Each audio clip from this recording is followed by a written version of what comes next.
Retired Air Force Brigadier General, former Deputy Military Representative to NATO, Newsmax contributor Blaine Holt, along with retired Army Lieutenant Colonel, President of Project Sentinel, Tony Schaefer. Good morning to you both. Morning. So, Blaine, start with you. I mean, President Trump says the war, about 2 to 3 weeks until it's over, but the U.S. until then going to slam targets even harder, slam them back to the Stone Age. I mean, we're looking at roughly, what, a 2-month war, which is what he said from the beginning. Look, it's gone very, very well from an objective standpoint, from an air campaign standpoint. We've lost 13. That's 13 unacceptables. But my gosh, with the 15,000 targets serviced, we're doing very well in the losses department compared to how we're proceeding in this. But still, we've got some issues that are going to be very, very problematic. And you've heard me say, like a broken record, fertilizer stocks are not going to be there if we don't bust open those straits very soon. That's Africa. They have to grow that food so they can sell it to Europe. Europe will find this out when there's nothing on the shelves come in the fall. And so the president made it very clear, though, not his problem. He is there to make sure they don't have nuclear weapons. That is an incredible achievement. And hopefully we're negotiating with a new Iranian government. He seems to intone that we are.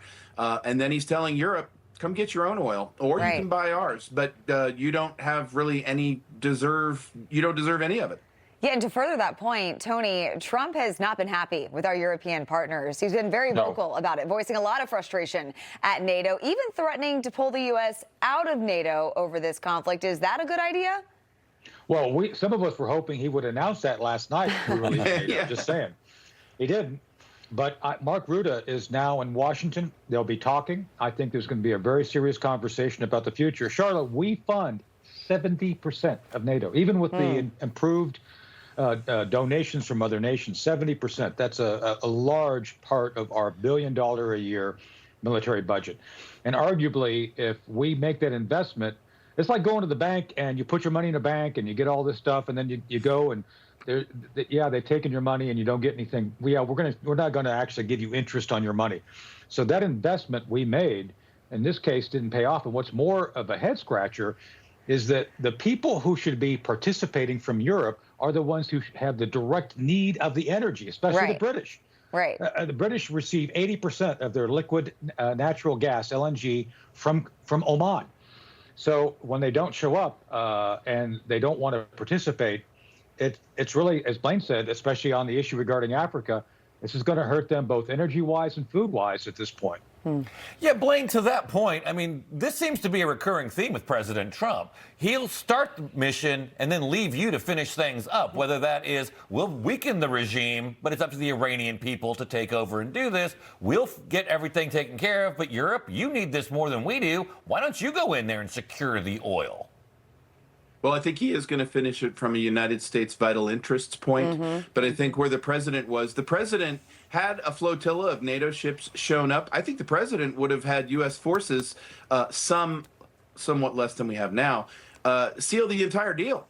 Take over the straits, make sure that the whole thing is safe and set up for the Abraham Accords. I think now the president is standing with the Iranian people who want to be free.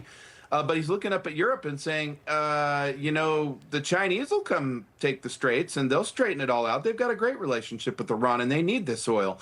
So the president is rightly expressing indignation towards NATO, and Mark Rutte showing up and saying, in our hearts, we're still with you. It's, no, you're not. You're actually allowing invaders to take Europe. You're destroying your own prosperity. You're allowing Ukraine to destroy Baltic gas from the Russians. You're committing cultural suicide, and prosperity's gone. What do you think this is? Information.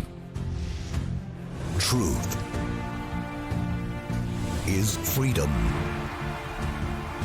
Is Newsmax. It's real news for real people.